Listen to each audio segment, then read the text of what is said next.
The film Masculin, Feminin is it's one of the classic Godard films from the 60s, and it points to, it is a new way of making films, and one way, a very different way to make a film, where the film was apparently made without a script, with some ideas, blurs the line between documentary and a fiction film, in that a lot of the footage was the filmmaker interviewing some of the different actors, and then the interviews are shot as though it's actually a conversation, a kind of a scripted conversation when it wasn't.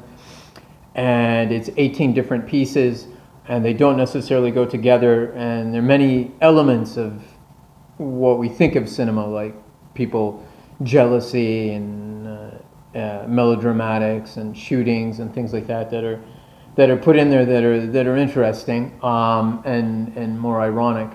But what's really interesting from a filmmaking perspective is this is one way to make films. Now, a lot of times this kind of a method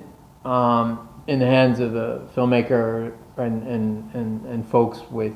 who are not very interesting, you'll get stuff that's not very interesting. So improvisation, which maybe isn't very funny or isn't very compelling. But with Godard and this film, it's a film that's very fresh, and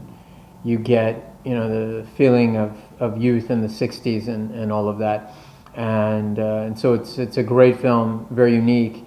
and one method of filmmaking for filmmakers to keep in mind.